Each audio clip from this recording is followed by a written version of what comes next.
En libertad, con Jano García. Damas y caballeros, ¿qué tal? ¿Cómo están? Sean bienvenidos a este 1 de abril de 2025. Continúa el terremoto político, no solo en Francia, sino a nivel internacional, en relación a esa sentencia que condena e inhabilita, todavía queda una instancia, a Marine Le Pen. Hay varias cuestiones que conviene señalar. Ayer Le Pen estuvo concediendo una entrevista, ahora escucharemos parte de ella, pero hay varias cosas que hay que señalar que se están diciendo que no son ciertas. Como que, por ejemplo, esta condena a Le Pen es habitual, lo cual es falso. Esto no es cierto. Que la malversación de fondos públicos para pagar a su asistente, a su guardaespaldas, en fin, todo esto es una práctica habitual, sin duda. Sin duda que lo es. Muchas veces nos centramos en la corrupción nacional. Y algunos dicen, ay, mira en el Congreso lo que hacen, las dietas. Una broma al lado de lo que ocurre en el Parlamento Europeo. Eso sí, que lo hagan todos no significa que esté bien. Ojalá también se investiguen a todos los demás. Ya les digo que quedarían muy pocos. Porque es una práctica habitual de lo que será condenado a Marine Le Pen, que evidentemente, y esto hay que tenerlo muy en cuenta, no porque sea habitual, entonces, bueno, es que si lo hacen todos, hombre, no, si lo hacen todos, no. Esto no es así. Luego también hay una cuestión que conviene aclarar, y es que cuando se dice es la candidata con un porcentaje de voto mayoritario, como si eso impidiese que se le juzgase. Hombre, pues no. O sea, esto es irrelevante. Cuidado con esos mensajes. Es que es la que vota el pueblo. Y, o sea, por lo tanto, está exenta de rendir cuentas ante la justicia. Es el mismo mensaje que se está utilizando aquí. Quieren callar la voz del pueblo. Y por eso van contra el presidente del gobierno. Ya saben, el lawfare y todas estas cuestiones. Claro, y algunos luego ya confunden, porque pues cuando ocurren estas cosas, uno las trae pues a su realidad, ¿no? Y aquí, como tenemos el Tribunal Constitucional, dice, hombre, pero si ustedes, que yo formo parte, critican continuamente al Tribunal Constitucional, dicen que se dedican a prevaricar, que están al servicio del gobierno, pues en Francia lo mismo. Hombre, no es lo mismo. El Tribunal Constitucional no forma parte del Poder Judicial en España. Y es que esto es una diferencia sustancial, que hay que entenderla.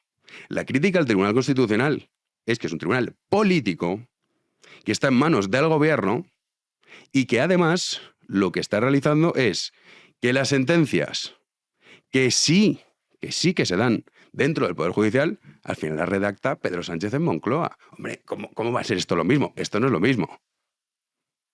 No tiene nada que ver.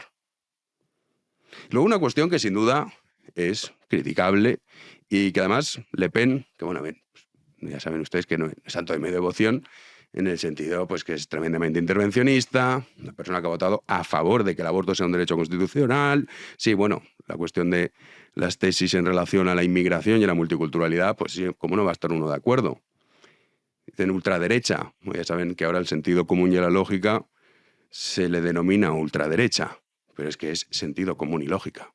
En eso tiene razón, pero independientemente de los gustos que tenga uno u otro, lo que sí que cabe señalar es que esa inhabilitación tenga efecto inmediato, que no se espere a ver qué es lo que finalmente se dictamina. Porque claro, imaginemos, y esto es un punto que ahora lo vamos a escuchar la propia Marine Le Pen, que tiene toda la razón del mundo, que dice, oiga, imagínense que a mí me absuelven pasadas las elecciones presidenciales, que son en 2 años. Claro, imaginemos esto. Unas elecciones en Francia a las que se le impide presentar, en este caso a Marine Le Pen, se le impide presentarse, y posteriormente se le absuelve y dice, ay, es verdad, oye, mira, pues que no, que en realidad esto no era así. Pues claro, la sentencia, ya algunos ya la han condenado, hombre, no, habrá que esperar hasta el final. Y dices, uy, ¿y qué hacemos? Este es de los puntos más allá, decía, no, esto es lawfare, tal, bueno, esto es lo habitual, ¿no? Cuando las sentencias no les gustan, cuando digo que emanan del Poder Judicial, no digo las del Constitucional, pues entonces es que es lawfare, los jueces van contra nosotros, quieren callar al pueblo, cuando es contra los demás, entonces es fenomenal. Y dices, ya, pues que esto no vale. O sea, esto es trampa. Que hay jueces, esto también es algo que nadie puede rebatir. Que tiene ideología, hombre, claro, no son robots. Te puede tocar un juez que determine que has cometido, en este caso, malversación de fondos, que a lo mejor otro juez diría que no. Sí, claro. ¿Entra dentro de la sentencia la cuestión subjetiva? Sí, pero si es que esto, por supuesto que sí. De toda la vida, ¿eh? No es una cosa nueva. Los jueces no son robots, son seres humanos, tienen sus ideas, tienen sus sensibilidades, tienen pues sus amores, sus fobias, todo esto es así, claro. Esto no es firme. Pero el tema es ese, que de forma inmediata sea inhabilitada. ¿Qué ocurriría si posteriormente en unas elecciones, digamos que Marine Le Pen dice, mire, usted absuelta? Bueno, pues esa pregunta, que es la pertinente, es la que hacía Marine Le Pen ayer en la entrevista.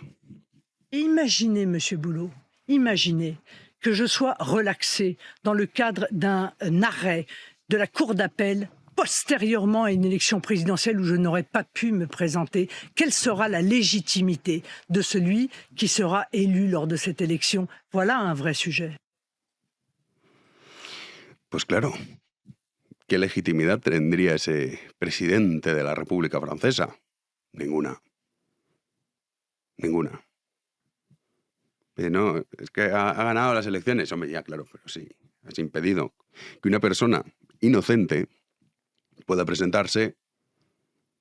Pues, ¿qué hacemos? Claro, algunos dicen, bueno, pero seguro que antes de 2027 van a decir que, oye, que venga, sí o no. O no lo sabemos.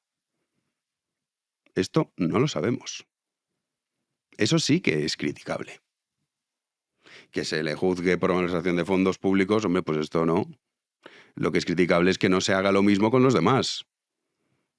Porque si cae Le Pen, caen tropocientos detrás. Es una práctica habitual.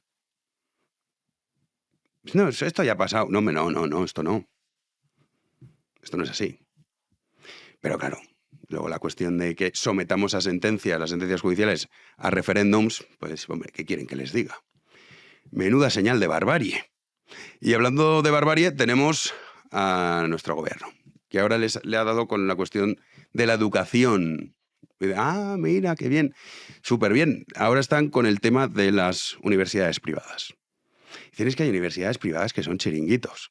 Hombre, sin duda este gobierno sabe de lo que habla. Ahí está, la mujer del presidente del gobierno. Que si no, ¿de qué? Iba a estar jugando a ser catedrática, si no es precisamente por esa confluencia de intereses que da la casualidad que Begoña Gómez, que en fin, basta con escucharla 5 o 10 segundos para darse cuenta de lo que es, pueda estar por ahí dando charlitas, con patrocinios y todas estas cuestiones. Dices, vale, en su caso privada, pública, lo que fuese, ¿eh? En el caso de Begoña, hablamos del IE, pero también ahí está la Complutense. Pero más allá de eso, la cuestión de que las universidades privadas son chiringuitos, sí, bueno, en muchas ocasiones esto ocurre, pero es que ¿acaso no ocurre también con las universidades públicas? Sin duda. Por supuesto que sí. Pero es que ahora el argumento es que, hombre, que no vale. Que es que además quieren hacer negocio. Hombre, sí, claro. Si no, pues ya me dirán ustedes, una universidad privada que no se lucra, pues el futuro, en fin, bastante oscuro. El discurso va en la línea absurda y estúpida de que esto se hace como siempre, claro, hay un propósito con el que te venden que es positivo para que los títulos universitarios tengan valor.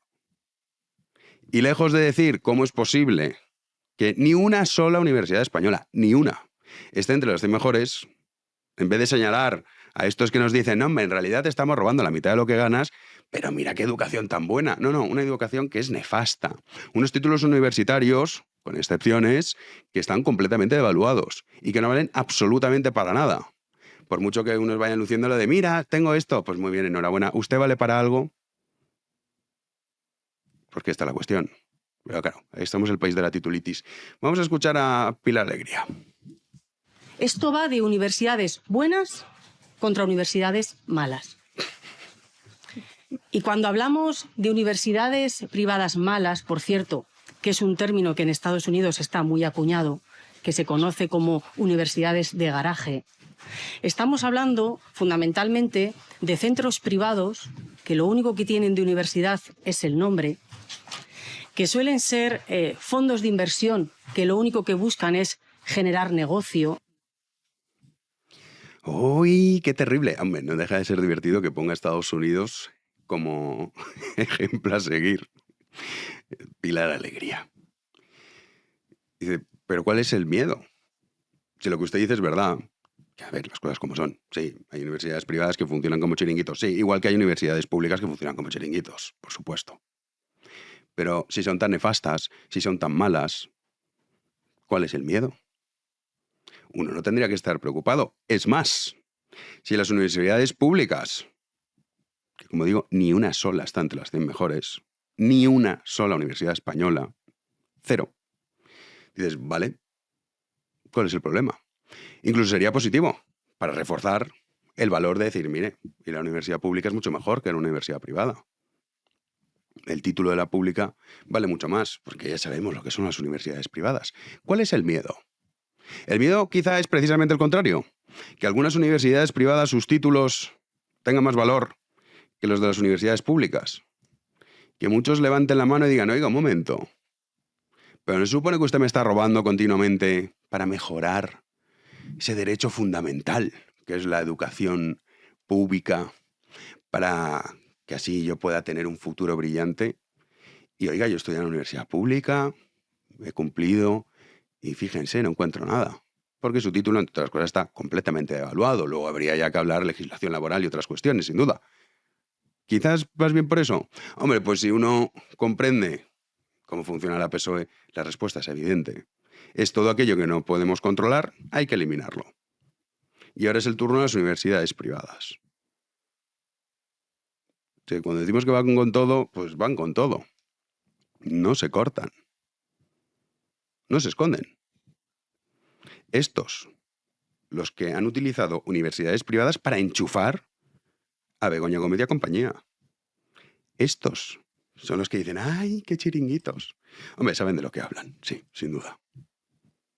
Pues es que la cuestión de la educación, que sin duda es un pilar fundamental para cualquier sociedad, lo que habría que erradicar por completo es la educación estatal. ¿Qué es esto de que se estudie lo que dictamina Pilar Alegría o el Consejo de Ministros? Es un disparate mayúsculo. Y es que algunos se creen y vienen con el rollo este de, es que es un derecho fundamental. ¿Cómo? ¿Cómo? Va a existir una población educada que en realidad en el caso de España está adoctrinada, que no es lo mismo, si no hay educación estatal pública gratuita, que no es gratuita, por supuesto. Es una cosa absurda, porque las necesidades más básicas del ser humano, ¿cuáles son? Alimentarse y vestirse, para no morir, básicamente, ¿eh? ¿Acaso el Estado es partícipe de esta cuestión? La respuesta es que no. ¿Por qué tanto miedo a que el sistema educativo funcione de igual forma? Y aquellas universidades que ciertamente sean chiringuitos o que sus títulos no valgan nada por mucho que los compres, ¿quién querría estudiar ahí? Si posteriormente esos estudiantes son penalizados. Y si hay un estudiante que es brillante, que no se preocupe, Pilar Alegría no es su caso, sin duda, ninguno de los consejos, de los que forman parte del Consejo de Ministros, pero ya se interesarían las universidades en competir por hacerse con ese estudiante brillante. Y esto ocurre, ¿eh? En España, pues bueno, pero esto se da en muchos otros países. Y no pasa nada. Porque también aquí se nos ha vendido que sí o sí, esto viene de la época franquista, ¿no? Como el progreso era estudiar una carrera universitaria. Y la realidad, nos guste o no nos guste, es que no deja de ser un título, punto. Un papelito que no dice nada. Bueno, sí, que usted ha pasado tantos años en la universidad y tiene, pues vale, tome, ahí lo tiene, el título universitario. ¿Pero ¿y qué valor tiene este? Pues tampoco se crea usted que mucho. Porque pegas una patada y te salen tropocientos mil abogados, tropocientos mil tal. Hay excepciones, sin duda, sí, las cosas como son. Hay ciertas carreras que todavía conservan ese valor, pero otras tantas que no. Pero como aquí se nos ha vendido, tú estudias una carrera y ya, bueno, eres listísimo, pues claro, ya parece que estudiar una carrera, vamos, como solo está al alcance de unos pocos. Y esto no es así. Está más tonto se saca un título universitario. A lo mejor tarda un poco más, pero se lo saca. Algunos llegan hasta ser doctores en economía. Ahí está el caso. Decían el hermano tonto de los hermanos Garzón. Pues imagínense el asunto, claro. Están completamente devaluados. Y el problema no es de las universidades privadas, que muchos señalan para así no ver el problema de fondo. Y es que la educación estatal debe ser erradicada. ¡Comenzamos!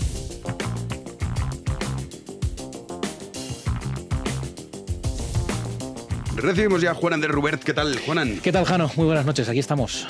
Pues aquí, siguiendo la actualidad internacional, nacional. Con un poco más de calor, eso sí, porque ya se ha ido la lluvia, Bueno, el frío. Es que dicen que vuelve la lluvia el jueves y el viernes. Digo, esto no Bueno, puede pues ser. demasiado pronto lo he dicho yo. Canto victoria demasiado Ya, pero es verdad que se ha notado la diferencia, porque Hombre. hemos pasado de abrigados a prácticamente calor. Se ha visto a la gente en sandalias ya, que es una horterada, pero Sí, está un poco excesivo. hombres, sobre todo, me refiero. No, igual la mujer, pues la sandalia como que encaja más, ¿no? Ya depende Bueno, de... esto también es muy debatible.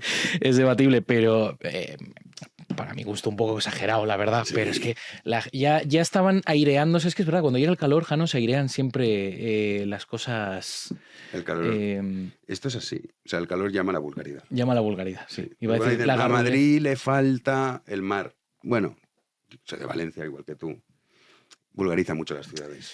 Esto hay que... Por desgracia es así. Y mira que mi norte suele ser el mar Mediterráneo. Suele ser, no, es el mar Mediterráneo. Pero es verdad que cuando el calor empieza a apretar, pues airea, iba a decir la garrulez, que es verdad. Es cierto. Ahí mira, si no, el rey emérito en Abu Dhabi. ¿Qué es Abu Dhabi? Sí, mucho dinero, pero una horterada infame. Que vamos con él, por cierto. Sí, el rey emérito que ha demandado a Miguel Ángel Revilla.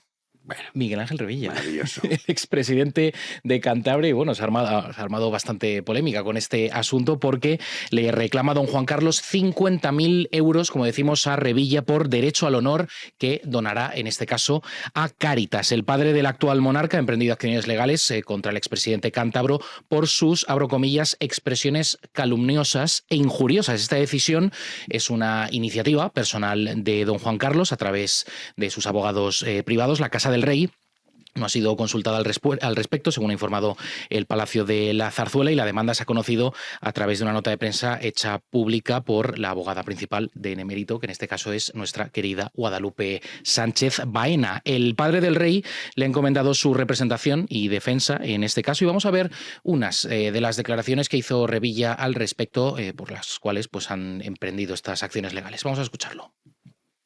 Que yo estoy contra los corruptos. Yo no he robado en mi vida, ni en pensamiento.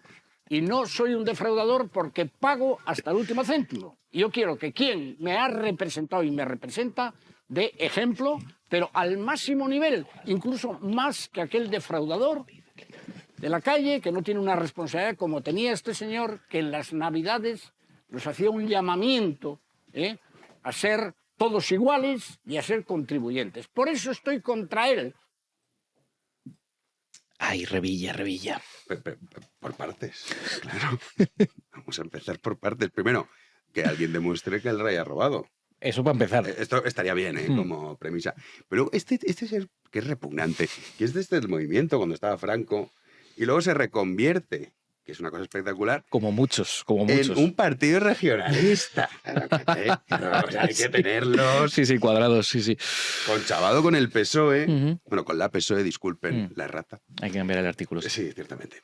Y dices, vale, que es cuando tenía encerrados, o sea, prefiero que roben 10 millones de euros que mientras tienes encerrados a toda la población, tú te estás fumando un puro en un bar. reservado. O sea, eso, Sí. que no se produjese un linchamiento, sea, que este tipo, luego el hormiguero, me parece que tiene, no sé, firmado un contrato de una vez al mes, estaba ahí el tío. Sí, sí. Y en La Sexta también salió un montón, me acuerdo. Es El de los programa políticos más despreciables Sí, que hay. el programa de La Sexta. El típico estómago agradecido que ha vivido de la política toda la vida y que en su época franquista, luego, pues mira, me voy a cambiar de chaqueta que, jolín, cómo mola Y esto hace regionalista cántabro. Exacto. Y luego, joder, cómo mola, me llevo bien con Felipe González. Y después, venga, Aznar, tal, Sí. no sé qué. Y decían, ay, mira que...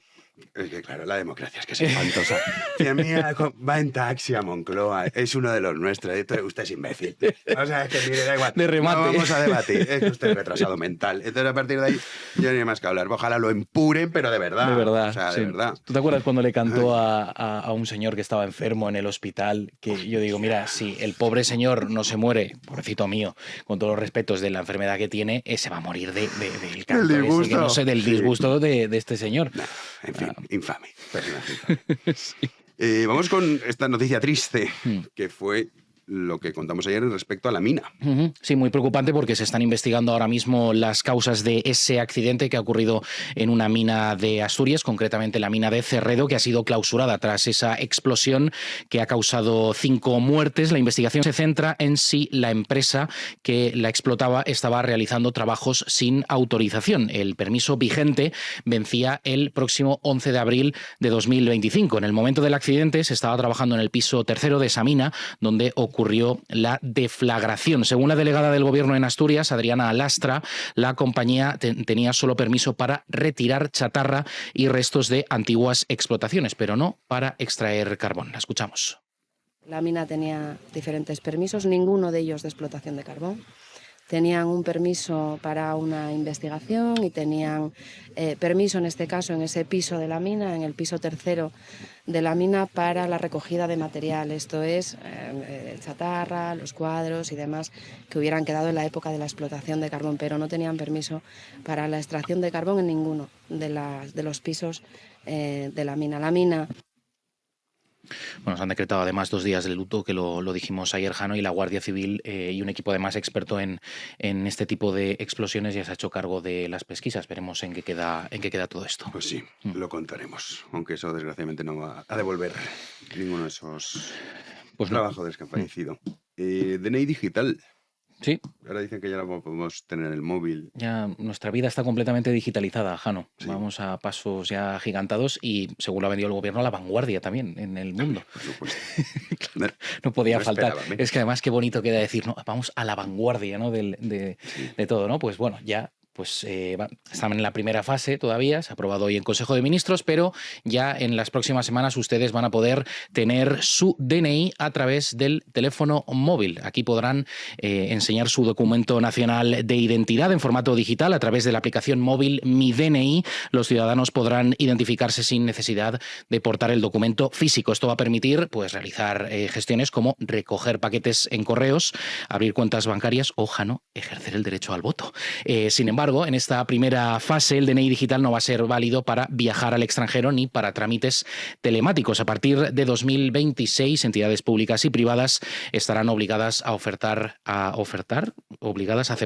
este formato digital. Es que estaba pensando en dar repaso a Marlaska, que es el que ha anunciado esta medida. Vamos a escucharlo. Cualquier persona titular de un DNI físico en vigor podrá disponer en su teléfono móvil de una versión digital que le permitirá identificarse de manera segura y, evidentemente, con la misma eficacia jurídica. Como decimos, y así lo ha vendido el Gobierno, España se sitúa a la vanguardia en la digitalización de documentos de identidad. Pues fenomenal. Vamos con Milei, que tenemos... Esto sí que es noticia buena. Sí, porque se nota ese efecto ya de Javier Milei en ese poco más de un año que lleva ya de presidente del país hispanoamericano. El dato que más expectación ha generado en la economía de Argentina, con permiso de la inflación a nivel internacional, ya es oficial porque la tasa de pobreza se ha desplomado en Argentina en la segunda mitad del año 2024 hasta el 38,1%. Es una caída importantísima, de casi 15 puntos. Ha sido gracias a la recuperación de la economía real, del empleo y también de los salarios reales. Mientras que la tasa de pobreza se ha hundido con intensidad. El empleo ha alcanzado máximos en la serie histórica, situándose en el máximo de toda esa serie. Al mismo tiempo, los salarios reales se encuentran ya más de un 3% por encima de los niveles previos a la llegada de Javier Milei a la Casa Rosada. Este círculo entre recuperación económica, creación de empleo, aumento de los salarios reales ha permitido pues esta importante caída de la pobreza en Argentina, que por supuesto, Jano, pues celebramos, Sin duda. teniendo en cuenta además que Argentina es país hermano. Sí, sí. O sea, que bueno, tantos agoreros que había también que decían lo terrible que iba a ser Milei con su motosierra y los recortes y tal, no sé qué, pues bueno, ahí están los datos oficiales. El liberalismo funciona. Y además moralmente es superior. Punto, ¿no? No hay mucho más debate. Además que siempre decíamos que solo un loco, ¿no?, podía creer en la Que recuperación. Argentina tenía solución. Tenía solución. Pues bueno, parece que el tiempo le está dando la razón a un loco en este sentido positivo. A ver si la dejan seguir, porque ya tiene enemigos de los suyos. O sea, es que la política, macho, como es. ¿Eh? Ay, es que Sí. La, Pero bueno. la carga el diablo, la política, sí, por desgracia. Sí, pero bueno, se celebran. Hombre, Se por celebran supuesto, es una estos gran datos, noticia, sí, porque que se desplome la pobreza, pues siempre es una noticia que hay que destacar. Sin duda. Nos vamos a la tertulia. Damos ya la bienvenida a nuestro querido Pedro Insua. ¿Qué tal? Bien, aquí estamos, expectantes a ver qué noticias vamos a comentar hoy. Hoy tenemos debate de fondo. No, bien. Hombre, esto siempre está bien. Sí, claro. Estos debates solo se dan en Big One. Bueno, aquí son siempre de fondo. Bueno, no siempre. Hay veces que hacemos programas que, oye, las cosas como son un bodrio. No pasa nada. Bueno. Como la vida misma. Una vez se hace las cosas mejor, otra vez es peor. La epidermis también es de fondo. Dicho esto. Dicho esto. Álvaro Bernat, ¿qué tal? Muy bien. Siempre me fascina, Pedro. Le preguntas qué tal, bien, y siempre encuentra alguna forma de dar una profundidad a su respuesta. Es muy superficial, pero es que juego con ese el doble.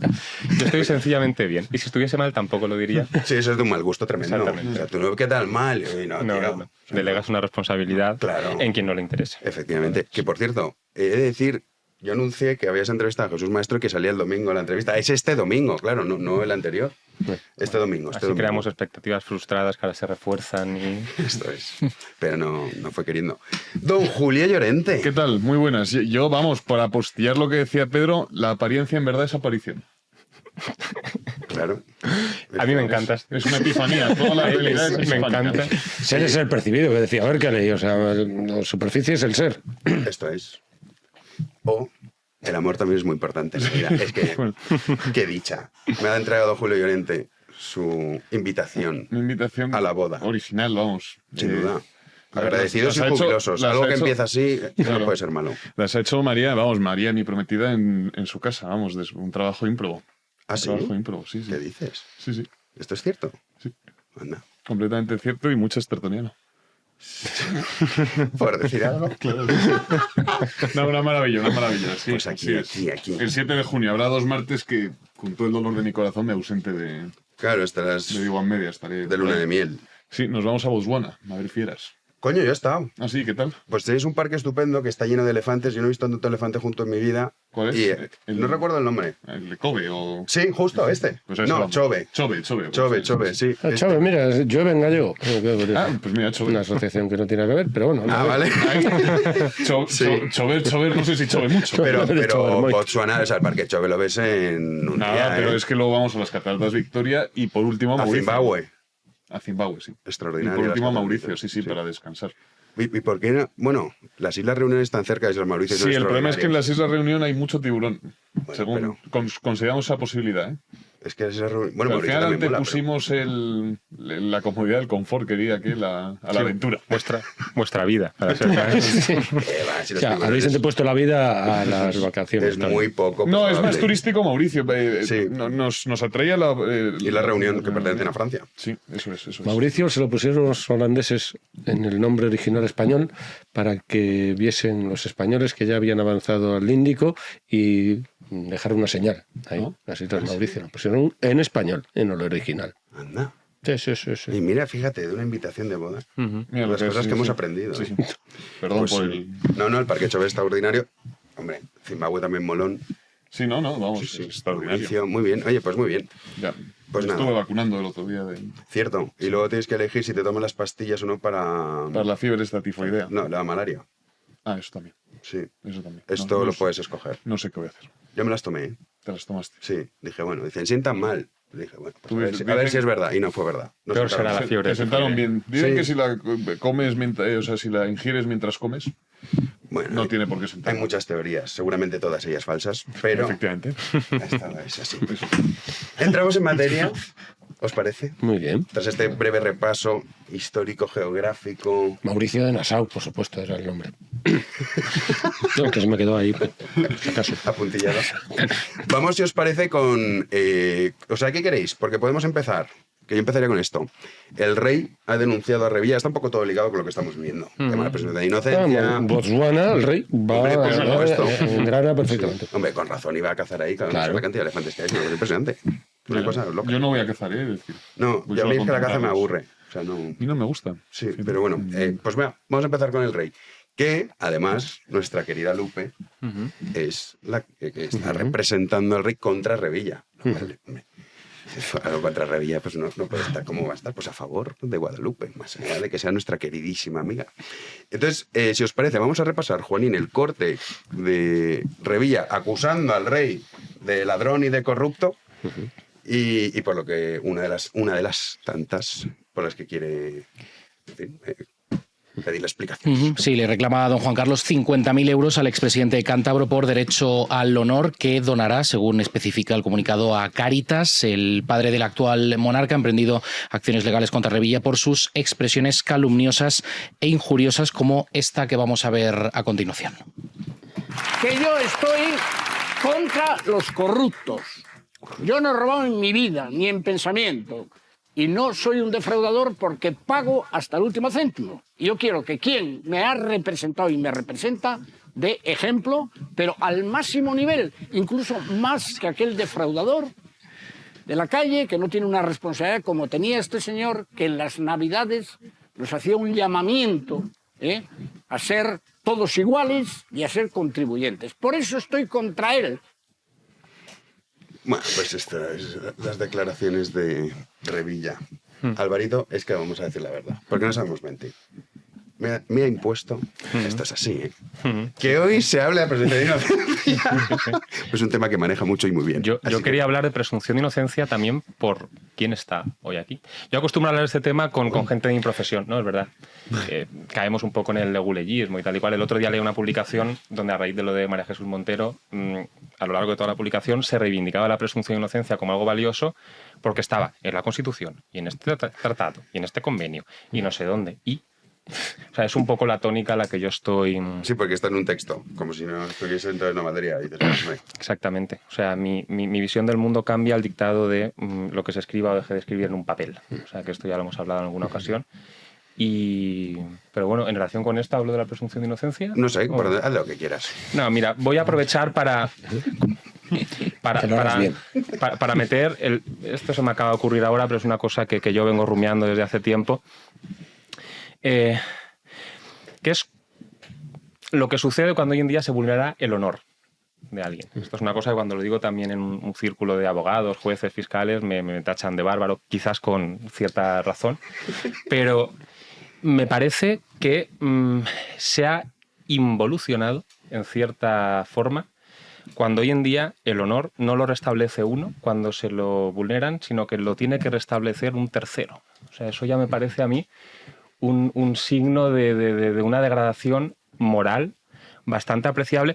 Yo digo muchas veces que el Código Penal es el termómetro, o sirve como termómetro para apreciar qué valores se valoran, valga la redundancia, en una sociedad y en qué medida.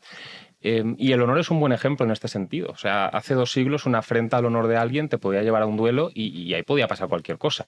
Los duelos no todos eran a muerte, había duelos a primera sangre, pero vamos, que podía tener consecuencias palpables en tu integridad. Y hoy lo peor que te puede pasar es una multa, que es lo habitual si vas por la vía penal, una indemnización si vas por la vía civil, y que en ningún momento yo creo que llega a reparar ese agravio que uno sufre. Entonces, ¿ves? Soy tan generoso que me dices que hable de mi tema y cambio y hablo de otra cosa. Pero sí que es verdad que percibo una degradación cuando uno se ve...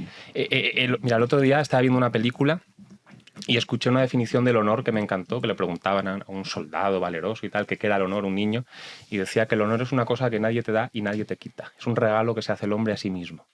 Y digo, eso es cojonudo. Al final es verdad que uno lo que tiene y el valor que tiene es su honor y la integridad con la que le perciben los demás, y es una de las cosas que yo creo que uno tiene que responder con más fiereza cuando se le ataca, porque de algún modo le desintegra totalmente. Y que uno, también por razones lógicas, porque si toma la fuerza por su mano y trata de restablecer por sí mismo el honor, puede tener consecuencias que uno probablemente no quiera, pero que desde un punto de vista social ya asumamos que el honor me lo tiene que restablecer otro a través de una sentencia y no yo mismo, a mí me parece una involución. Yo, tomando el guante de Álvaro, diría que el honor solo se lo puede arrebatar uno a sí mismo. No hay nadie que pueda arrebatarle el honor a un hombre bueno. Y en ese sentido me parece muy fecunda la distinción entre honor y honra. La honra es el reconocimiento de los demás. Depende de la opinión ajena. El honor es poder mirarse al espejo y sostener la mirada, y poder sostener la mirada. Eso es el honor, es una virtud. Es una virtud. En cambio, muchas veces cuando nos referimos a honor, cuando decimos que Revilla ha violentado el honor del rey, en realidad queremos referirnos a la honra. Revilla ha mancillado la imagen pública del rey. Pero el honor, stricto sensu, no se lo puede arrebatar. En caso de que el rey sea un hombre bueno. En caso de que pueda sostenerse la mirada cuando está frente al espejo. Me parece muy fecunda esa distinción, precisamente por lo que decías en un momento. Nadie te citabas la película, nadie te lo da y nadie te lo quita. Es un regalo que el hombre se hace a sí mismo. Así es. Efectivamente. Es el atributo de la persona virtuosa, del hombre virtuoso. Eso es el honor. Y por eso las palabras de cualquier mequetrefe son completamente inocuas en este sentido. A un hombre bueno nadie puede arrebatarle el honor. Le puede arrebatar la honra, pero el honor. Pedro. Sí, bueno, yo aquí de personas el tema del rey, es verdad que quizás esté más del lado de la honra, efectivamente, pero aquí se trata de acusaciones sin fundamento, digamos, que sí, los juicios paralelos, que es un poco de lo que nos tienen acostumbrados los políticos de una manera sistemática y con mucha frecuencia en sede parlamentaria, se han dicho cosas, ha hecho acusaciones sin ningún tipo de fundamento, ¿no? Realmente gravísimas hacia muchas personas, ¿no? Entonces aquí, bueno, me parece bien que se empiecen está varios casos, ¿no? Está habiendo ya, ¿no? Simultáneamente, de gente que se está quejando de que la acusen sin ningún tipo de fundamento. Entonces eso pues tiene que ver más bien con la maledicencia, ¿no? Hacia otras personas, que claro,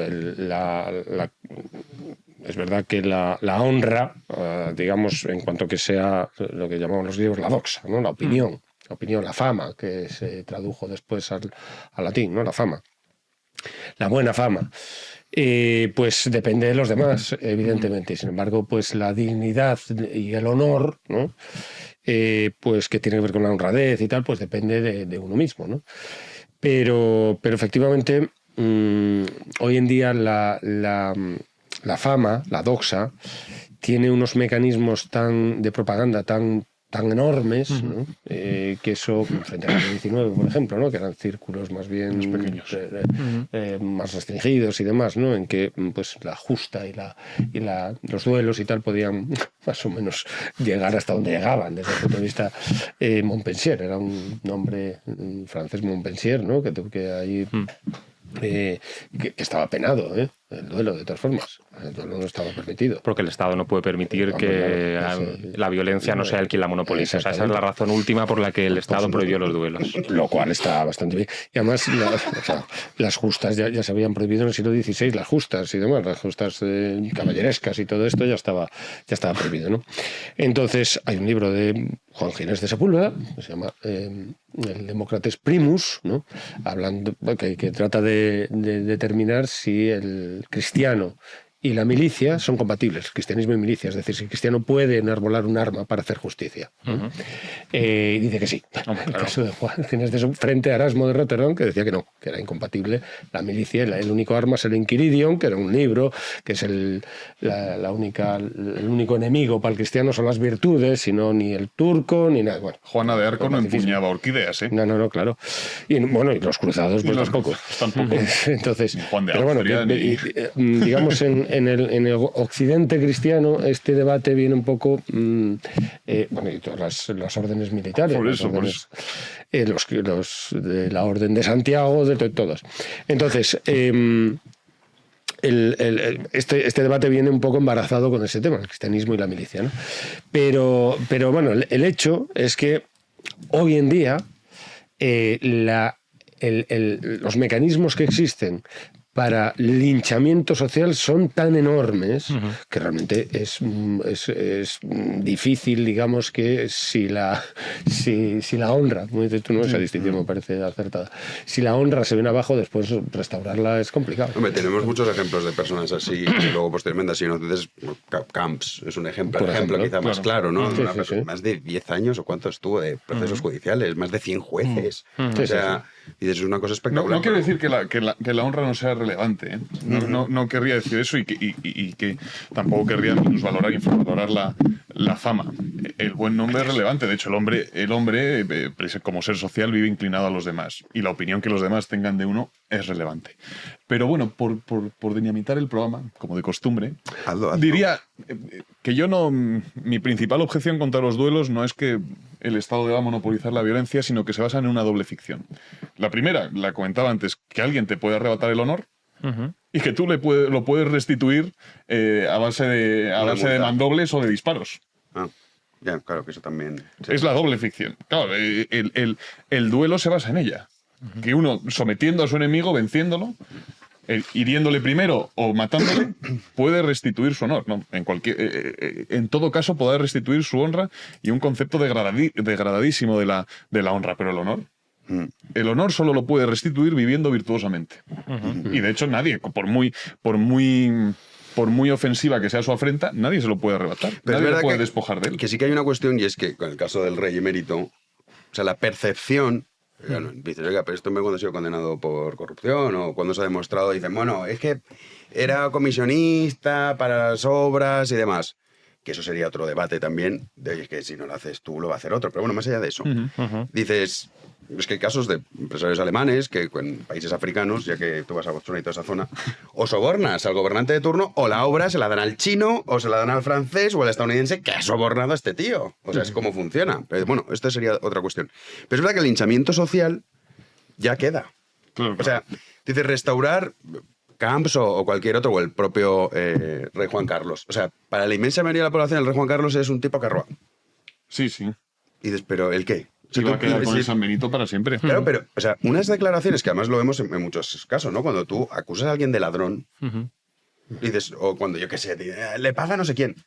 La segunda pregunta pertinente para hacerte la afirmación, la que estás tan seguro, es ¿cuánto y quién? ¿No? Digo yo, porque si ha robado, ¿ha robado qué? ¿Cuánto? Esa respuesta ya no encuentras. Y se queda con ese linchamiento, que por cierto, nuestra querida Lupe también, algún que otro medio de comunicación infame y repugnante, la están señalando por defender al rey. Sí. Sí, porque será un caso que también es la defensora del novio de Ayuso, ¿no? Pues sí, claro, así como, ay, Guadalupe Sánchez, que ya les gustaría. Sobre todo hablo de 4, es que lo voy a decir. Me da igual. Es que es 4, que estaban esta tarde ahí insinuando, y es que Guadalupe ya os gustaría ser la mitad de Lupe. Pero bueno, la presunción de culpabilidad. Y luego de inocencia, va, que sé que lo tienes preparado, pero no, de culpabilidad y inocencia. No, la presunción de culpabilidad es más interesante que la presunción de inocencia, porque creo que es una... Sí, ¿no? Creo que es una pulsión natural. O sea, la presunción de inocencia es misteriosa porque la pulsión natural es creer en la culpabilidad. Si yo os dijese, por ejemplo, a vosotros que a vuestro vecino lo han detenido por, supuestamente, aunque ponga la coletilla, estar traficando con drogas, o si yo os dijese que ese monitor del gimnasio al que vais le han detenido por haber agredido sexualmente a una chica que está en el gimnasio, o si yo os digo que a ese monitor de escuela lo han detenido por haber abusado sexualmente de un niño, la primera pulsión nuestra salvo que conozcamos mucho a esa persona y tengamos razones muy serias para dudar absolutamente de esa imputación, por ejemplo, si dijésemos, me llaman por teléfono y me dicen que mi padre lo han detenido por haber cometido un atentado. Yo diría, esto es absolutamente imposible. Pero en relación con imputaciones más cotidianas, la pulsión natural es creer que eso es cierto. Por distintas razones, que podemos ahondar en ello si queréis. Esta es una cosa sobre la que he reflexionado yo bastante. Creo que entra un componente de inercia. Creo que lo primero que se nos dice juega con ventaja. Creo que estamos programados un poco evolutivamente para procesar así la información. ¿no? Que se dice. Creo que entra en juego también un cierto instinto de supervivencia atávico. Estamos configurados también evolutivamente para ponernos más en alerta hacia lo negativo que hacia lo positivo. Por eso las malas impresiones dejan una profundidad mayor que las buenas impresiones. Una mala impresión es más difícil de borrar que una buena impresión. Entra también un componente de confianza en la autoridad. Uno piensa que la policía no anda deteniendo a gente de forma injustificada. Precisamente por eso, cuando falta esa confianza en la autoridad, quizás la persona a la que se lo cuentes piense que le estás mintiendo. Seguramente si le dijésemos a un negro de Estados Unidos que piensa que toda la policía es racista, que han detenido a otro negro de su barrio, lo primero que piense no es que es culpable, sino que la policía anda haciendo otra vez de las suyas. Pero hay una serie de factores que yo creo que juegan de forma simultánea y que nos inclinan a pensar que las acusaciones que se le hacen a otro son ciertas. Y claro, partiendo de esa premisa, por eso digo que la presunción de culpabilidad es más interesante que la presunción de inocencia. Uno podría decir, bueno, si ya pensamos que esta persona es culpable, vamos a aniquilarla de inmediato. ¿Por qué no? O si fuésemos un poco más moderados, podríamos decir, bueno, no vamos a aniquilarla de inmediato, pero dado que pensamos que es culpable, vamos a exigirle explicaciones a esa persona. Y si no es capaz de ofrecérmelas, se le condena. Y sin embargo, por eso digo que la presunción de inocencia tiene un componente muy misterioso frente a esta pulsión, frente a esta inclinación natural, que es la del linchamiento, que es algo histórico, una constante histórica. La presunción de inocencia entra en escena, dice, no, aunque pensemos que lo ha hecho, porque si se inicia un procedimiento contra alguien es porque se piensa que algo ha hecho. O sea, la propia presunción de inocencia también admite que esa persona ha podido hacer algo, porque no tendría ningún sentido iniciar un procedimiento contra alguien que a todas luces se sabe que es inocente. Sería un absurdo y un atropello. Entonces, aunque yo también piense que esa persona es culpable, vamos a partir de que no lo es, para que tengamos que ser nosotros quienes demostremos lo contrario, no de cualquier forma, sino más allá de toda duda razonable, y si no se le absuelve. Esto es contrainstintivo. Por eso a mí me llama mucho la atención la presunción de inocencia, lo cual no quiere decir que no sea racional. Como todo principio civilizatorio, la presunción de inocencia es un freno racional frente a un impulso natural. Yo no estoy de acuerdo con esto último. ¿En qué no estás de acuerdo? En el uso del término natural. ¿Por qué? Porque la naturaleza no es tanto una condición, un punto de partida como un telos. Es aquello a lo que el hombre está llamado. Te pongo un ejemplo. No estoy de acuerdo, estoy de acuerdo en general con lo que has dicho, pero esa identificación entre instinto y naturaleza a mí me chirría. Yo lo que quiero no decir, me convence. Yo lo que quiero... No, un segundito. Rebates, así Sí, mola, ¿no? sí, un segundito. Yo lo que quiero decir, pulsión natural, podemos ponerle otra etiqueta, ¿vale? Instintiva, O sea, instintiva. Pero vale. es que la naturaleza es precisamente lo contrario. No, yo no estoy no me voy a sí. pelear por etiquetas, o sea, eso me da igual. Yo cuando digo que la presunción de inocencia... es que, vamos, solo hay que pelearse por etiquetas. Pues Bueno, los medievales estuvieron discutiendo durante siglos por términos, por concepto. Bueno, pues yo no... O sea, ¿tú el instinto crees que no es soy natural? medieval. El instinto no es natural en el hombre. La naturaleza es un telos, así lo definen los autores clásicos. No es aquello de lo que el hombre parte, sino aquello a lo que el hombre está llamado. Bueno, pero eso no desvirtúa lo que yo estaba diciendo. Claro, No. Simplemente, digo, por precisar... Por la etiqueta natural, Sí. no tengo ningún inconveniente en poner otra. O sea, cuando digo que la presunción de inocencia es un principio civilizatorio, lo que estoy diciendo es que frente a algo que a uno le nace, por una cuestión, pues pongámosle es por la idea ejemplo, del pecado, no es la naturaleza. Imaginemos que yo me quiero tirar un eructo ahora mismo, digo, no, por una cosa de pudor, de educación, no lo voy a hacer, eso es civilizatorio. Porque frente a algo que a lo mejor visceralmente me nace hacerlo, me contengo. Y creo que la presunción de inocencia entra en juego un poco en esa dinámica. Frente a la pulsión innata de pensar que cuando a una persona se le atribuye algo, tengo razones para pensar que es cierto, me autoimpongo un freno racional que me lleva a decir, me puedo equivocar. O sea, Cálmate. yo precisaba un segundo, vamos, ¿no? es brevísimo. He saltado así porque creo que el significado que le demos al término naturaleza sí es importante. ¿Por qué? Porque muchos autores han contrapuesto naturaleza y cultura a lo largo de la historia. Y en realidad no hay tal oposición. La naturaleza en el hombre se despliega culturalmente. Entonces tú has dicho, esta es algo así como el antídoto civilizatorio contra una pulsión natural. Bueno, no, pues. es el antídoto civilizatorio que atiende a la naturaleza, Sí, al sí. telos del hombre, Me parece más atinado.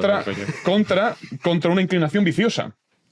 Es una inclinación viciosa, no natural. Pero viciosa. Pero viciosa, ¿de qué parte de dónde? Claro, pero no de la naturaleza. Parte del pecado. Bueno, o sea, yo parto de la pero que no deja premisa, de ser parto de, la componente premisa humano, ¿no? de que el hombre está bien hecho y de que está llamado a la virtud. Ah, bueno, eso. Claro, y Ahí, los, ahí la diferencia en realidad es esta. Bueno, claro, y los clásicos No, pues cuando sí que hay hablan una de- discrepancia de los fondo, clásicos cuando entonces, hablan de no es una naturaleza, etiqueta. Claro. Los clásicos cuando hablan de naturaleza hablan de un telos, no hablan de un punto de partida. Y a Aristóteles no se le ocurre, de hecho está clarísimo en él, no se le ocurre contraponer naturaleza y cultura. En el hombre no se observa tal cosa como una naturaleza pura. La naturaleza en el hombre se despliega culturalmente.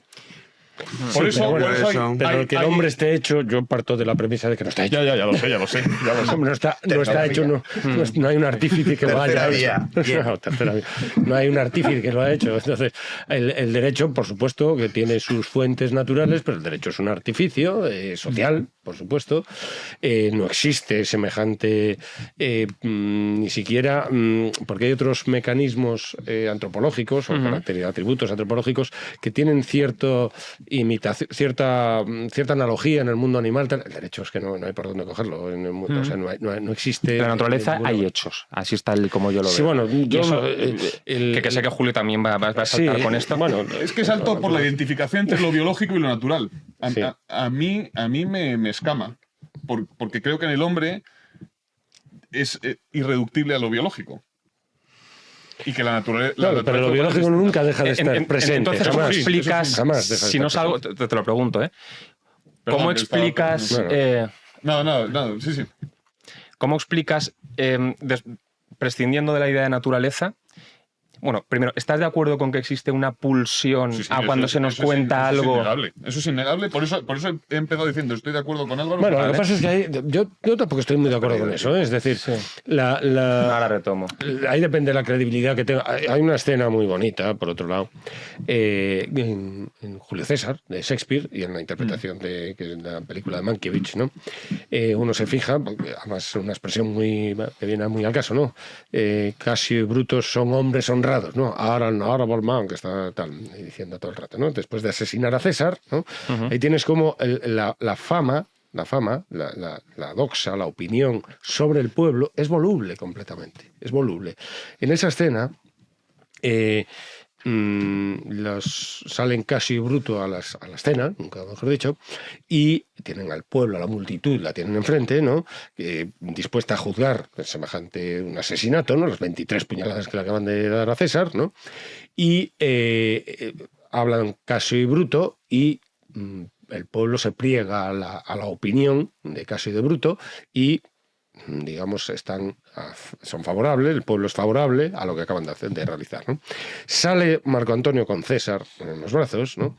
Deposita el cadáver ahí y en la primera arremetida, esto es fijarse tanto en Shakespeare como en la película, sale así, en la primera arremetida, diciendo que Casio y Bruto son hombres honrados, en lo primero que dice, primer discurso, ya ha cambiado absolutamente la opinión del pueblo, ya ha cambiado en favor de Marco Antonio y de César, ¿no? Y del recién muerto. Y entonces después le da el testamento y tal, ¿no? El testamento de César y tal. O sea, quiero decir que la doxa, la fama, la honra, es muy voluble, la honra. El honor ya no tanto, es más sólido, pero la honra es completamente voluble. Entonces, claro, depende de la credibilidad, depende. Y entonces el derecho, digamos, el artificio del derecho, la máxima, la divisa de indubio pro reo, la duda a favor del reo, es muy antigua. Muy antigua porque, digamos, la maledicencia era un mecanismo de justicia popular criminal. Entonces, para evitar precisamente que la maledicencia operase desde el punto de vista penal, pues es un mecanismo de contención. De contención, sí. Absoluto, necesario. Pero esto además, o sea, fíjate, es antiguo, el Código de Hammurabi, de 1750, su primera ley, pues muchos digan, ojo por ojo, diente por diente. En realidad, o sea, cuando tú lo analizas, tiene defensa absoluta de la presunción de inocencia. Por ejemplo, la ley 1 decía, si un hombre acusa a otro hombre y le imputan asesinato, pero no puede probarlo, su acusador será ejecutado. Claro. Si bueno, sí, pero tú acusas a un tío, oye, este asesinato tal, que no lo pruebas, pues te asesinamos a ti. Luego, ley 3, si un hombre acude ante un tribunal con falso testimonio y luego no prueba su declaración, si se trata de un caso con pena de muerte, ese hombre será ejecutado. Es el primer vestigio que se suele citar de la presunción española. Pero que es verdad que todo se queda con ojo por ojo, diente por diente. No, o sea, la defensa de la presunción de inocencia lo que permite además a muchas, de hecho luego se vio, ¿no? O sea, de cómo fue un paso civilizatorio porque había muchos problemas. En relación a eso. La ley del talión, que es lo mejor por ojo, la ley del talión es una medida de moderación porque en muchos códigos la ejecución era sobre el penado y la familia, y los ascendentes, los descendentes. Entonces, para evitar el clan, digamos, que la justicia cayera sobre el clan entero, pues ojo por ojo, es decir, solo al que cometió el delito, no al clan entero, que era como muchas veces recaía la justicia. La Inquisición española introdujo un mecanismo también favorable a la presunción de inocencia, precisamente, que cuando era acusado alguien podía decir quién eran, no podía saber quién le había acusado a él, pero sí podía decir quiénes eran sus enemigos.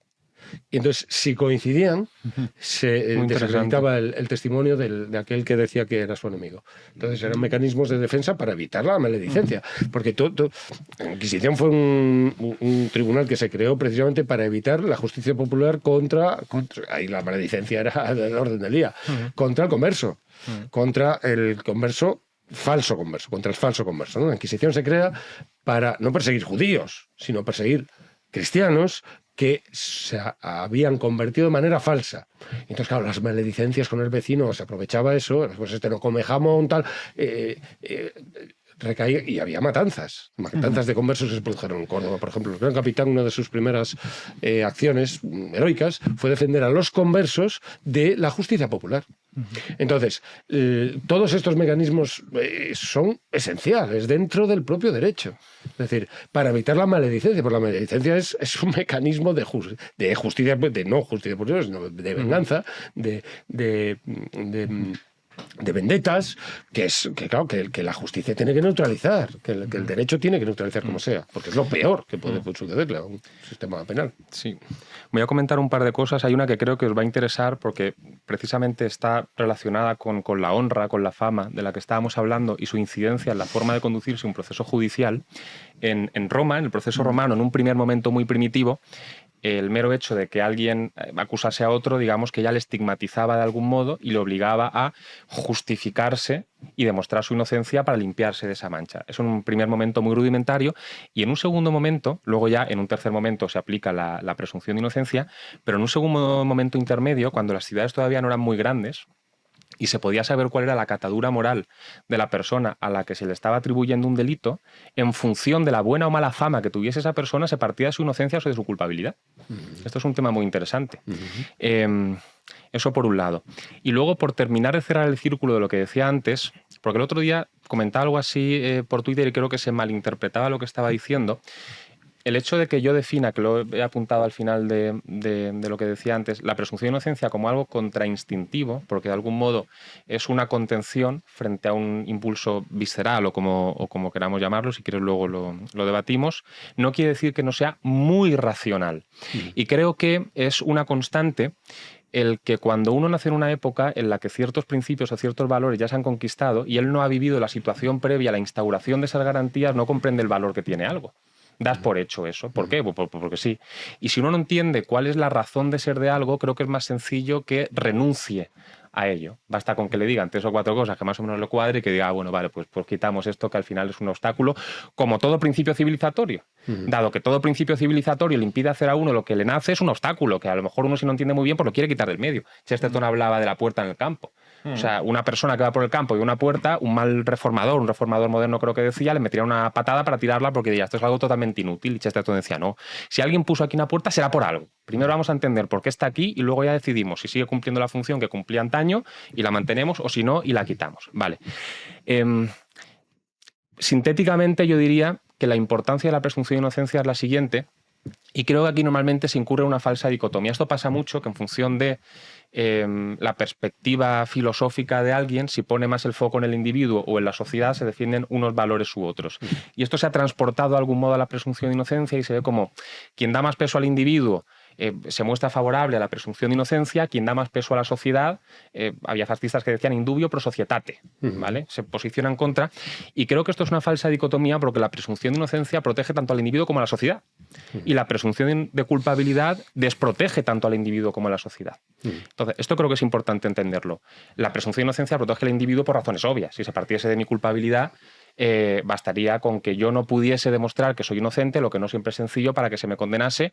Entonces se me estaría condenando sin saber a ciencia cierta si yo soy culpable. Simplemente porque yo no podía mostrar mi inocencia, se me condenaría, lo cual no implica que sea culpable. Es una falacia. Pero desde un punto de vista social, que me parece más interesante incluso, claro, si rigiera la presunción de culpabilidad, yo creo que esto dinamitaría la confianza que debe presidir cualquier sociedad para que eso se mantenga cohesionado. Porque si cualquier imputación de cualquier persona me pudiese llevar a mí a la cárcel, yo poco a poco desconfiaría de quien me rodea, porque cualquier persona me puede acusar sin fundamento, y poco a poco también desconfiaría del poder, que me puede condenar sin fundamento. Y al final, lo que hemos visto en los ejemplos históricos en los que esto sucede es que la gente se emparanoia, se recluye dentro de sus casas, porque quiere evitar cualquier tipo de imputación espuria. La Ginebra de Calvino, la época del terror de la Revolución Francesa, la Revolución Cultural China, incluso llega entre familias a denunciarse la gente entre sí. Y por eso yo creo que desde un punto de vista social, y esto es importante entenderlo, la presunción de inocencia es necesaria, existe porque tiene que existir. Y deslizo aquí una última cosa que comentaba en relación con una cosa que decías antes, Pedro. Esto es un poco técnico, pero bueno, frente al justnaturalismo y el justpositivismo, yo defiendo una especie de tercera vía que es un justfuncionalismo. Es decir, hay ciertas ideas que están presentes en toda sociedad porque no pueden no estarlo. Porque si una sociedad se permite matar, si una sociedad se permite violar, si una sociedad se permite robar, esa sociedad se desintegra.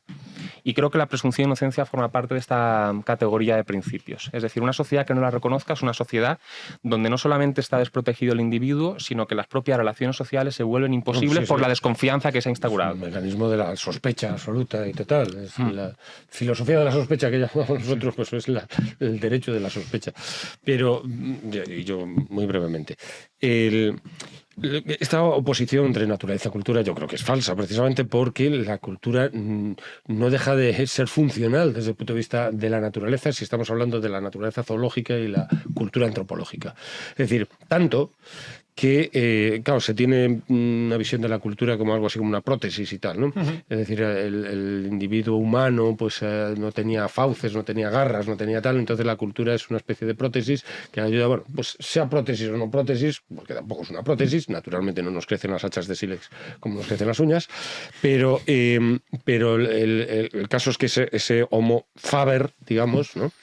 Y Homo loquens, la fabricación está no solamente con las manos, sino también con la boca, ¿no? Con el aparato fonador, el lenguaje, ha permitido que un primate,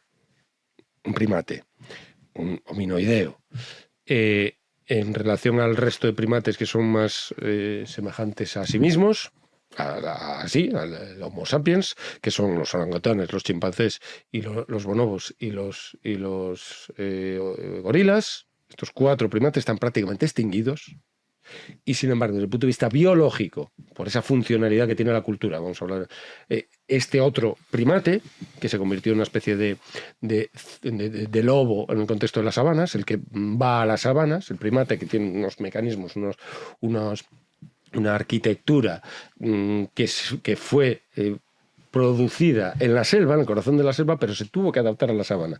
Y cuando llega a la sabana, con una arquitectura natural, se supone, obtenida en la selva, resulta que es una especie de primate que tiene 8.000 millones de individuos viviendo todos los días, comiendo todos los días. 8.000 millones de individuos. Esto es el éxito biológico de la cultura.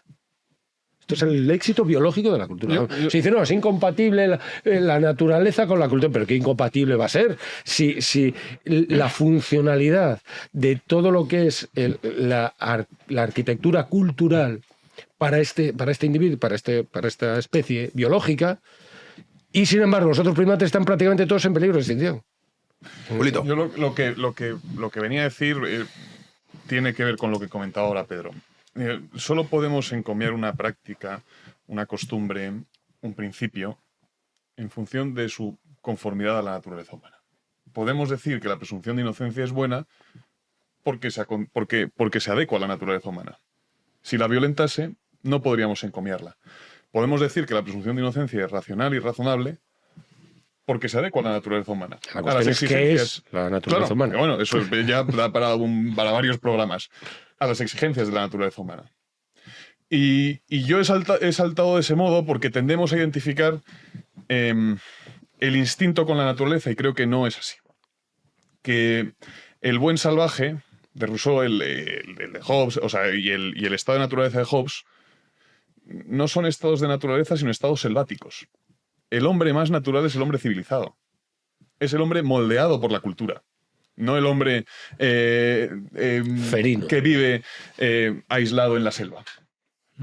De tal modo que la institución, la grandeza de una institución, en este caso de la institución de la presunción de inocencia, solo podemos afirmarla si consideramos su adecuación a la naturaleza humana. Si prescindimos de la naturaleza humana o identificamos la naturaleza humana como algo malo, ¿cómo demonios podemos encomiar la presunción de inocencia? No, ¿En función de qué? ¿Según qué? Puede ser buena o mala. O sea, igual que intentar. Claro, pero Jano, ¿por qué dices que es buena? ¿Por qué dices que la presunción de inocencia es buena? No, pero esto es una construcción, podemos decir, de valores morales. O sea, no todas las sociedades rige esa. Claro, esa pero es cuestión. mejor que rija, ¿no? Sí, sin duda, claro. ¿Y por qué lo afirmamos? Bueno, afirmamos nosotros. No, pero no solamente moral, ¿eh?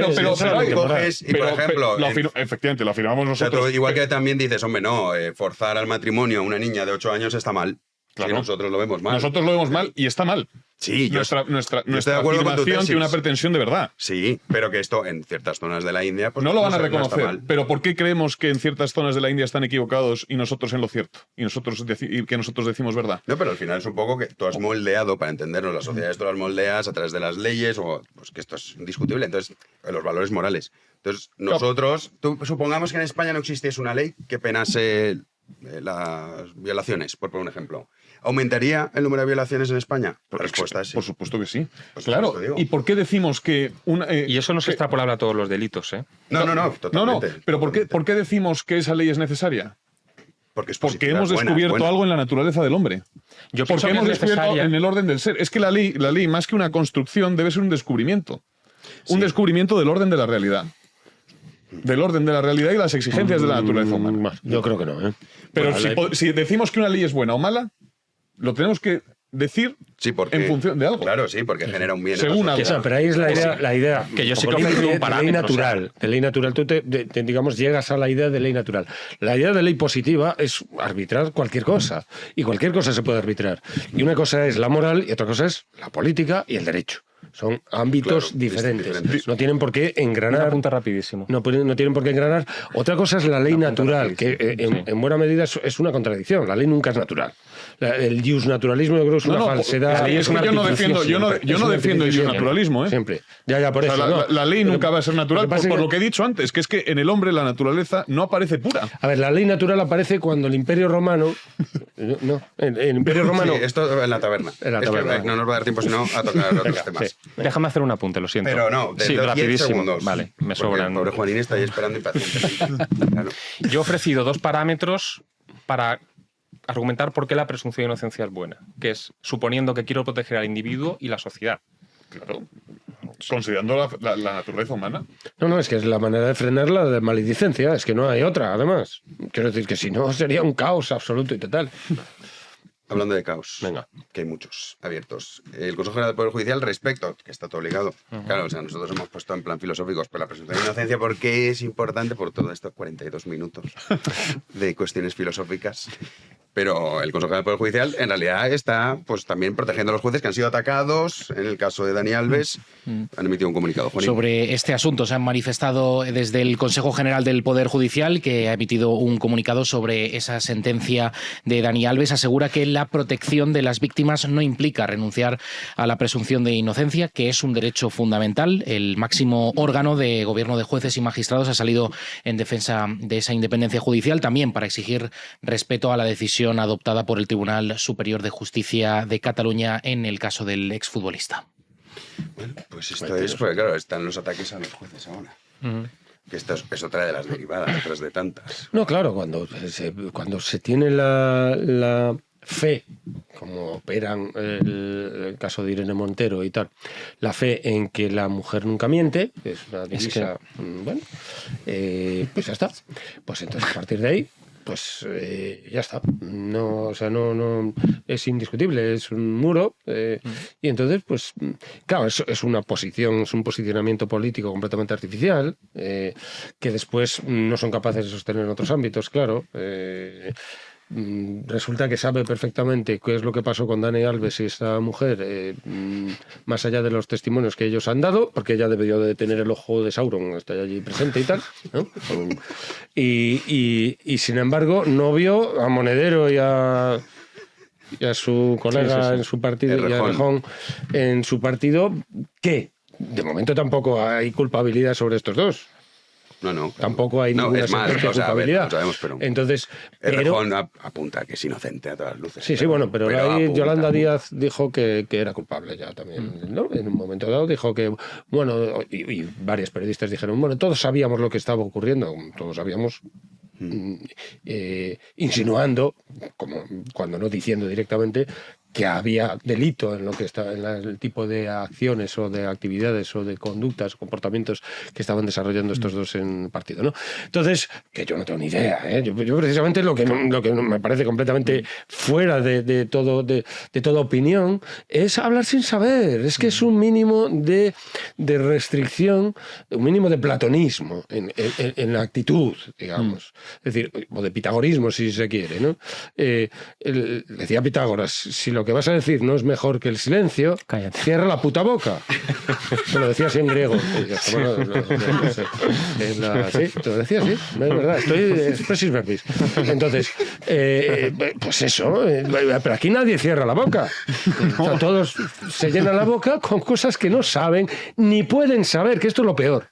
Porque una cosa es no saber y otra cosa es no poder saber, y además sabemos que no pueden saberlo, porque la tía esta de Montero no puede saber si a Dani Alves es culpable o no, es que no puede saberlo. Entonces, ¿para qué hablas? ¿Para qué hablas? Y acusas. Entonces, pues debería de ser denunciada también. Dani Alves debería de denunciarla. Pues que hable con Lupe. Hablan por Jim, que pienso su feligresía. Hombre, sí, una ovación cerrada después de sus palabras. Así estamos, en las feligresías. Esta gente no tendrá hijos, entiendo, claro, porque es que esto le puede pasar a un hijo de todos los que estaban ahí rompiéndose las manos a aplaudir. O sea, es una cosa. No, si es que ahora mismo el hecho de que digamos, prospere la opinión de que la mujer es inocente porque es mujer. Pero bueno, que eso después no prospera. Es como lo de además... niñes. No prospera. Después no es capaz de sostener semejante ficción. Ellos mismos. Después se les olvida. Porque claro, es tan ficticio todo, tan ridículo. Entonces no son capaces. Pues ya cuando llega al derecho y cuando llega al cuerpo jurídico a operar ya no son capaces. Claro, es que precisamente ese es el tema. O sea, este famosísimo Hermana, yo sí te creo, es particularmente absurdo que se reivindique dentro del derecho penal, porque el derecho penal está presidido por la idea de desconfianza. Si fuésemos seres de luz, no habría código penal, porque nadie delinquiría y qué sentido tendría prever pena frente a comportamientos disfuncionales. Precisamente porque el código penal no se fía del ser humano o es consciente de la maldad que puede desplegar el ser humano, existe. Con lo cual, dentro del derecho penal, abrir una parcelita donde se atribuya una confianza absoluta a un colectivo de personas tan grande además, porque si dijese, no, es que hay una persona absolutamente intachable desde que nació, que ha demostrado virtud, hasta vamos a creerla. Bueno, en fin, tampoco estaría de acuerdo. Bueno, pero vamos, mirar a la entrepierna, o sea, resulta que no está en lo que se diga el fundamento de las cosas, sino que como tiene vagina, pues es verdadero lo que dice. Pues, bueno, o sea, son unas cosas tan ridículas. Luego mucha gente dice... Ni dos pasos. Ni media hostia tiene la opinión. No, luego mucha gente dice, ¿pero por qué iban a mentir? Tienen incentivos para mentir. Ojo, hombre, y tanto. Hay un artículo en el Código Civil que es una bomba, que básicamente lo que dice es que si existe una denuncia contra el hombre, la custodia, en fin, un pasillo y una alfombra roja para Y ti. aquí tampoco se ha dicho que haya mentido ella, ¿eh? Sencillamente se dice que no está probado. No, Eso- yo me refiero en general, porque En el mucha caso gente de dice, Dani, bueno, pues, vamos me a refiero. ver, ¿qué interés tendría una mujer para mentir y meterse en un procedimiento con todo el coste económico, moral, tal y tal? Tienen incentivos. ¿eh? Sí, sí, claro. Y luego, además, si realmente llegásemos a la conclusión de que las mujeres, por el hecho de serlo, lo que estábamos comentando, son incapaces de mentir, ¿por qué no extrapolar esto a todos los delitos? Claro. Exactamente. Sí, sí. Por ¿Por qué no supuesto, creerlas tendría en que ser caso así. de que denuncien un hurto, un robo, una estafa? Porque esa virtud debería proyectarse en relación con todos los demás sí, sí. imputaciones. Nos preguntamos por qué van a mentir Es que las es absurdo, mujeres, evidentemente. por qué van a matar los asesinos, por qué van a robar los ladrones. Los abismos del alma humana son insondables. Y siempre hay una gratuidad en el mal. Y una dimensión que se mantiene Sí, pero aquí no es que no tiene nada que ver digamos, el atributo con, Claro, con- claro. con la acción. Con lo que es tú decir, le- ser mujer o varón es que importa tres pepinos para cometer un delito.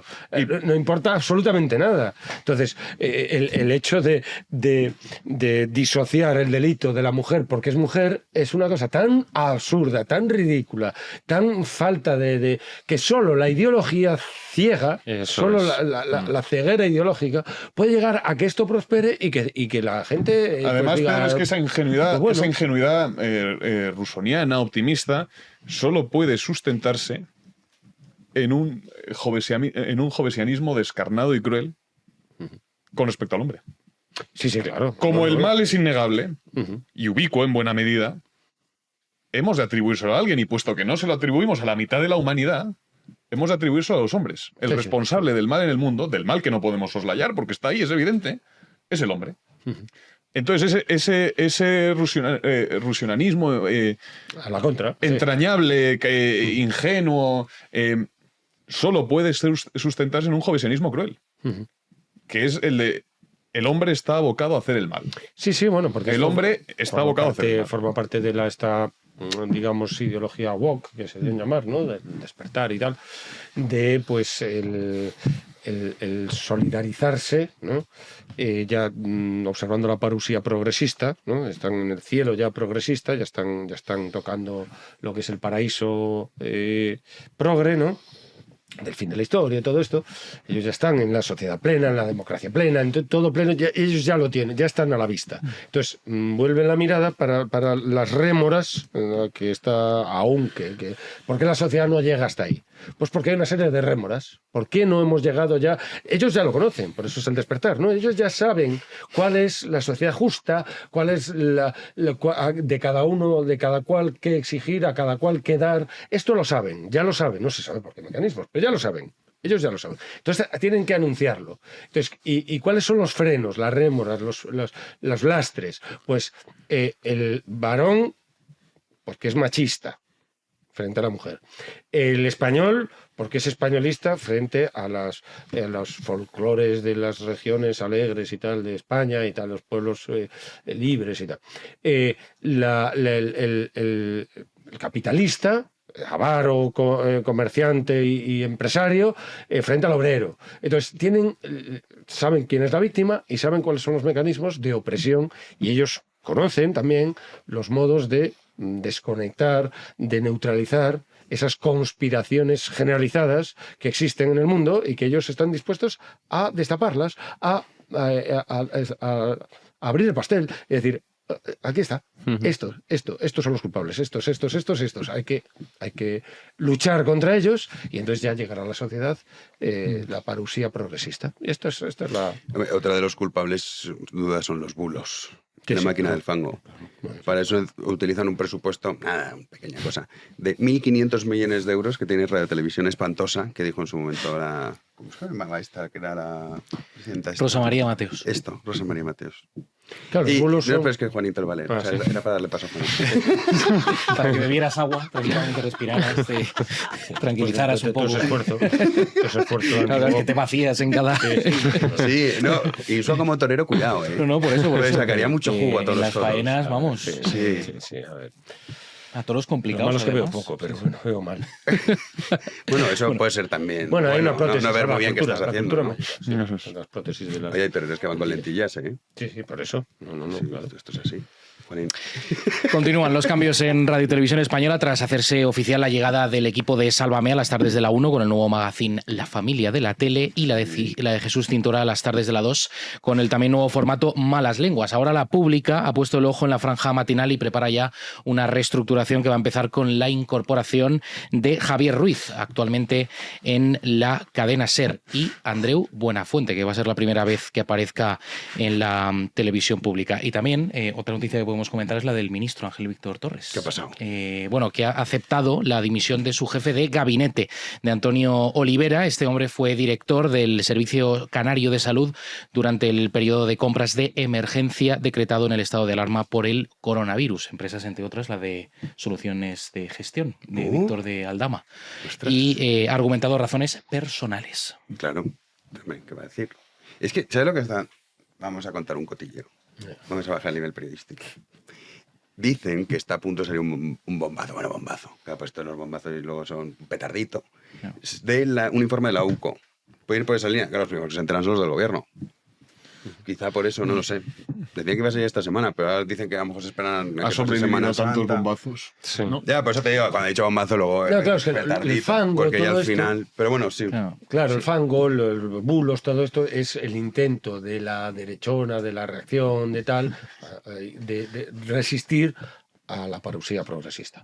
Entonces, son echa humo, ¿no? Son modos de despistar para seguir manteniendo pues, los intereses, el status quo de el hombre presionando a la mujer, tal, todo esto. Entonces, entonces hablan de pues el negacionismo, ¿no? Es el negacionismo porque es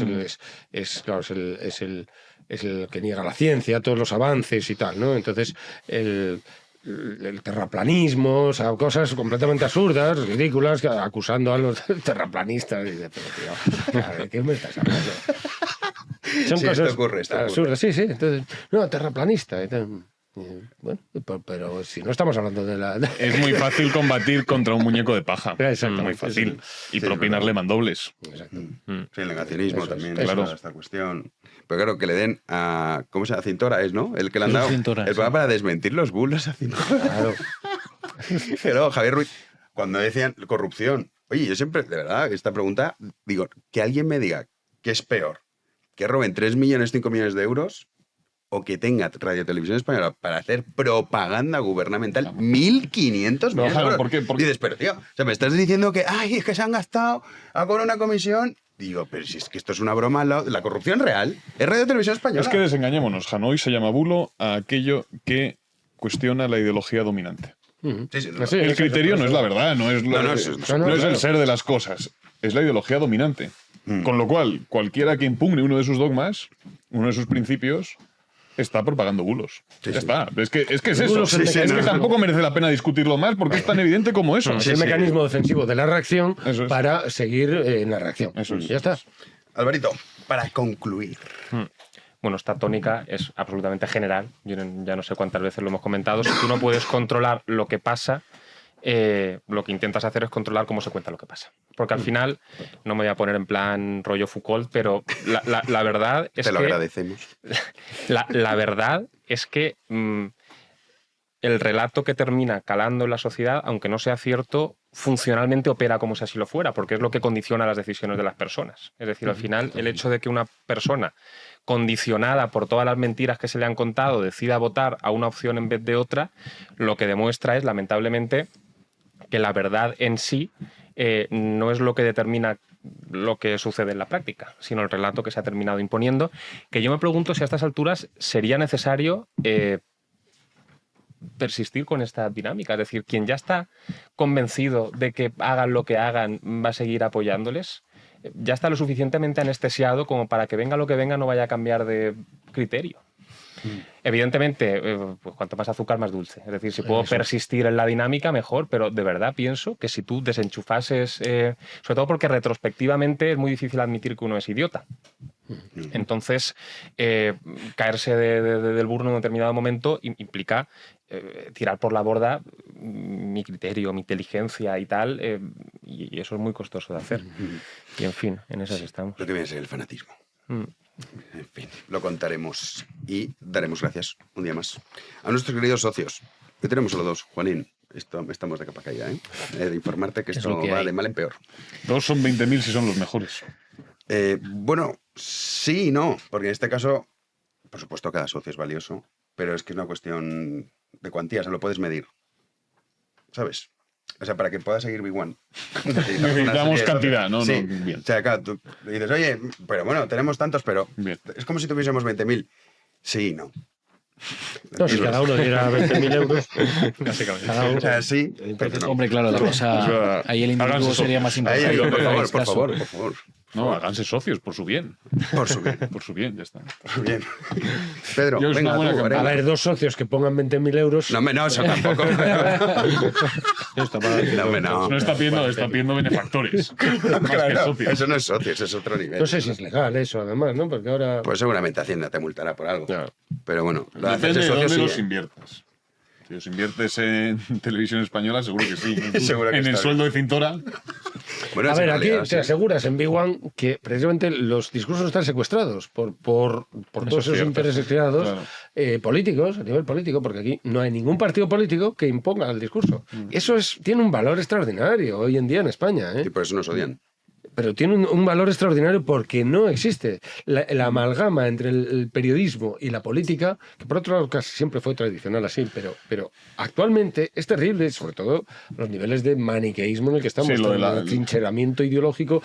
Yo creo que es de una ferocidad hoy en día. Lo del muy cuarto difícil poder de según y igualar, dónde. Sí, es cuarto poder seguridad. Como excepción vale, como norma. Bueno, vamos a dar gracias a nuestros queridos socios, que sin ellos es que no podemos seguir. Así que los que no sean, que hay muchos que nos ven todas las noches. Es que este fin de semana me paraba una chica que me decía, ay, te sigo todos los días. Y siempre pregunto, ¿eres socia? Y me dijo, no. Digo, hombre,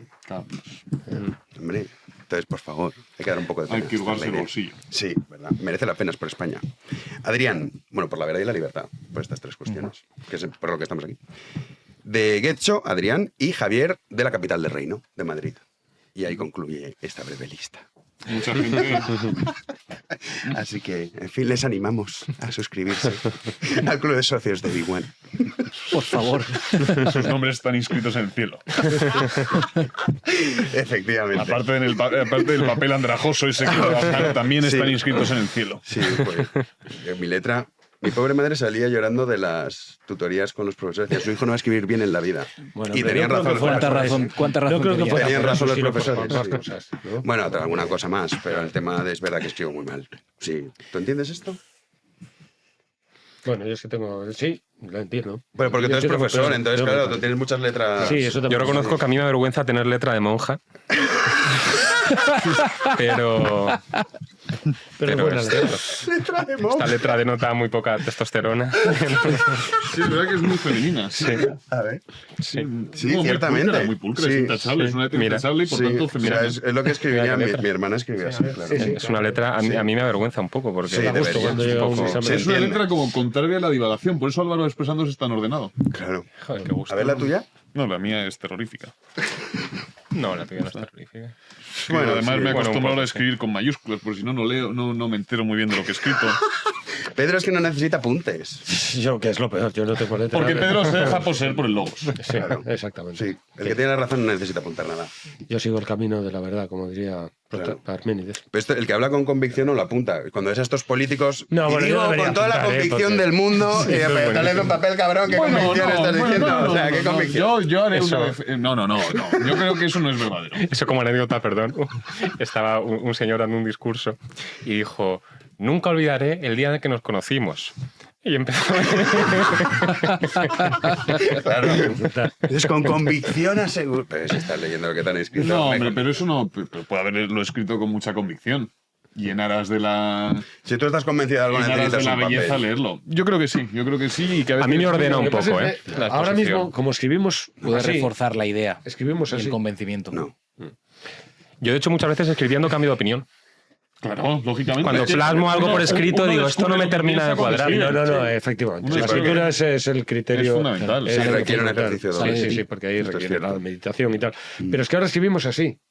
Entonces no dibujamos las letras ya. Eso Es verdad. esto Entonces sí. eso a nivel caligráfico es Y fatal. nuestros errores no dejan Ya. rastro. Los podemos borrar. Ya, sí, eso también. Bueno, no Los todos. tachones nos recuerdan nuestra condición falible. Bueno, pero hay otras cosas que te lo recuerdan todos los días, ¿eh? También. No, que hay errores que no podemos borrar. Y con esta reflexión vamos a concluir. Julio Llorente. ¿Hay taberna? No, este domingo no es verdad. Además, te iba a proponer una especial sobre la pasión de Cristo. No sobre la película, sino sobre el acontecimiento. ¿Para Semana Santa? Eso. Venga, va, adjudicado. Claro, ¿el don de la ¿No? actualidad? ¿Qué os parece? Me parece sí. extraordinario. ¿Cuál? Vale, para Semana Santa. Sobre la pasión de Cristo, sobre el acontecimiento. Sí, Muy bien. claro, hombre, Semana Santa. Oye, hecho. Apropiado y pertinente. Sí, porque el que hizo de Navidad fue muy molón. Sí. La taberna de... Pues vale, va, pues ya está, mira qué bien. Gracias. Bueno, Yo siempre tengo que consultar porque el que manda es el que manda. pero no, hombre, libertad absoluta. O sea, No, creo que no, lo eso gana. no, eso no me gusta. Álvaro Bernal, a ti sí que domingo. este domingo, ahora sí, claro, lo dije mal. Jesús Maestro, no se lo pierdan. Los Este errores de antes que decías que... Sí, ¿ves? Claro, por eso a mí me extrañó. Yo solo Sí, y a mí me también, arrepiento que yo de dije, los ¿dónde está errores Jesús Maestro? Que no pude cometer, que diría, no sé, Lord Byron, uno de estos. Yo solo me arrepiento de los errores que no pude cometer. Pues esa frase yo no estoy de acuerdo, ¿eh? No. ¿Esto ¿de quién es? ¿De Oscar Wilde? No sé, pero esta es de una... Probablemente suena a Oscar Wilde. Sí. Suena sobre de azúcar eso. Sí, suena sobre de azúcar. Esto es- No estoy muy en contra de esto. Sí. No. No, desde luego no. Aparte es Bueno, Benito, Nos vemos con este Jesús Maestro este domingo. Jesús Maestro es que es muy interesante. Claro, tú lo conoces personalmente. Sí, hombre, sí. A mí me prologó un libro incluso. Con Jesús Maestro. ¿El del sobre Quijote? Sí. Extraordinario personaje. Sobre sobre ese libro hemos hablado, porque ese libro es un comentario realmente a Sepúlveda, Ginés de Sepúlveda, el Demócrates Primus de Sepúlveda, que yo veo las fuentes del Quijote en ese libro, de Demócrates Primus, de Juan Ginés de Sepúlveda, que fue cronista de Carlos V, y tuvo un personaje muy importante en el siglo XVI, Sepúlveda. Y sí, no, es un personaje una Mola, personalidad, mola. bueno, no es personaje. Bueno, o sea, personaje en el buen sentido. En el buen sentido, claro. Un personaje es de una obra de teatro. Una persona real es Como una son los persona, es una buenistas. personalidad, ¿no? Hay que tener Entonces, cuidado con los pues es un hombre así muy con unas opiniones muy llamativas, ¿no? A mí me mola mucho las cosas que Explosivas, dicen. sí. A mí el Son enfoque muy suyo, bonitas. sobre todo, o sea, yo valoro sobre todo a alguien, y no me extiendo, más que cuando propone una tesis concreta que me puede servir, cuando me da un enfoque que me permite a mí aplicarlo en relación con otras muchas cosas. Y Jano me está imponiendo estamos el muy de silencio. acuerdo. El domingo te vemos. Sí, el domingo nos Con vemos. Jesús Maestro. Este sí. Pedriño, a ti el martes que viene. Muy bien, pues aquí estaré. A Juanín mañana. Mañana más, Dios mediante, aquí estaremos. A nuestro querido Héctor hoy no está. Desde aquí le mandamos un abrazo muy fuerte por cuestiones personales, todo el ánimo del mundo. Y entonces despedimos a nuestro querido Iván Valencia, que está al otro lado de los mandos. Y a todos ustedes ya les emplazamos para mañana a las 9 de la noche aquí en Libertad Media, como siempre. Muchísimas gracias por estar ahí.